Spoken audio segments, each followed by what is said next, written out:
विद्यार्थी आणि आपल्याला आपल्या हक्कासाठी आवाज उचलायची आहे. तुम्ही करू शकता ना काम? तुम्हाला प्रश्न विचारून फक्त व्यवस्थित उत्तर द्यायचं, कोणी भ्यायचं नाहीये. ठीक आहे, चला. जसा पहिला प्रश्न आहे तर तुम्हाला हो किंवा नाही मध्ये उत्तर द्यायचं आहे. ठीक आहे. पहिला प्रश्न आहे, तुम्हाला शाळेतील सर्व विषयांचे अध्ययन व्यवस्थित समजते का? शिक्षक नेहमी नियमितपणे वर्गात येतात का? अभ्यास समजला नाही तर शिक्षकांकडून मदत मिळते का?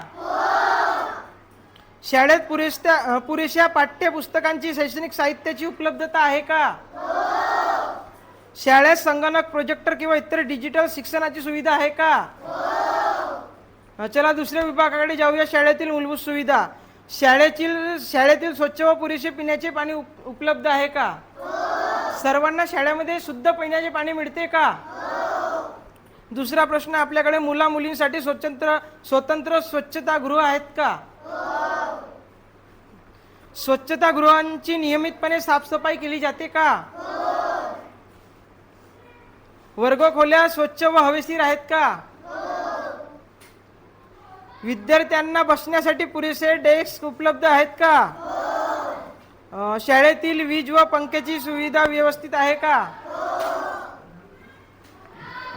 आता दुसरा आहे, खेळ व इतर उपक्रम. शाळेत खेळण्यासाठी मैदान व योग्य जागा उपलब्ध आहे का? तुम्हाला शाळेत सर्व प्रकारचे फुटबॉल, व्हॉलीबॉल सर्व खेळ खेळायला मिळतात का? खरं खरं सांगता का, कोणाच्या दबावाखाली सांगता तुम्ही? ठीक आहे ना. खेळाचे साहित्य पुरेसे उपलब्ध आहेत का? सांस्कृतिक, कला व इतर शैक्षणिक उपक्रम घेतले जातात का? उपक्रमामध्ये का घेतल्या जाते? हो म्हटल्या तुम्ही सर्व.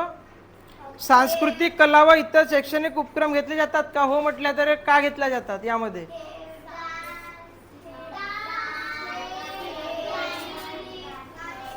हा ठीक आहे. आता आपल्याकडे दुसऱ्या विभागाकडे जाऊया. सुरक्षितता व विद्यार्थी समस्या. शाळेचा परिसर विद्यार्थ्यांसाठी सुरक्षित आहे का? म्हणजे कोणाची भीती वाटते शाळेमध्ये किंवा काही? सुरक्षित आहे का आपला मैदान आपल्या शाळेसाठी? ठीक आहे. नंतरचा प्रश्न, विद्यार्थ्यांना कोणतीही अडचण असल्यास ती मोकळेपणाने शिक्षकांना सांगता येते का?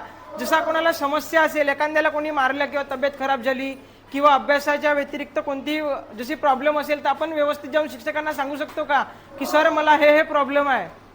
सांगू शकतो का? नंतरच्या विद्यार्थ्यांशी भेदभाव किंवा अन्याय होत असल्यास तुम्हाला जाणवते का? तुम्हाला कोणत्याही प्रकारचा भेदभाव, जसा वर्गात शिक्षक आल्यानंतर एखादे शिक्षक मुलांचीच बाजू घेतात किंवा मुलींचीच बाजू घेतात, असे प्रश्न उद्भवतात का? ठीक आहे. नंतरचा प्रश्न, शाळेच्या विद्यार्थ्यांना शाळेतील विद्यार्थ्यांची तक्रार ऐकून त्यावर योग्य कार्यवाही केली जाते का?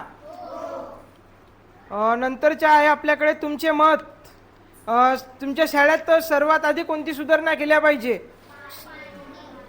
पिण्याचे पाणी. त्याची म्हणजे तुम्हाला सायंकाळी 4 वाजेपर्यंत व्यवस्थित पाणी मिळते की नाही? मग तुम्ही पाण्याची व्यवस्था म्हटल्या म्हणजे त्याच्यामध्ये कोणती सुधारणा केली पाहिजे? जोरात सांगा. तुमचे हक्क तुम्हाला मिळाले पाहिजेत.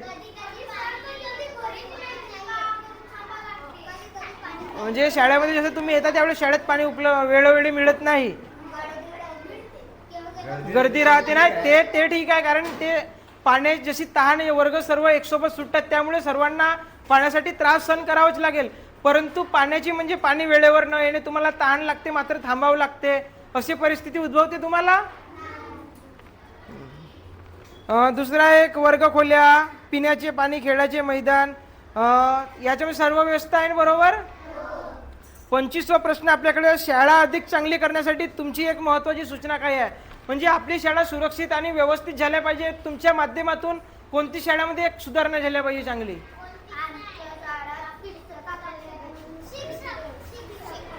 ठीक आहे, उभारून सांगू शकतेस मित्रा? आयुष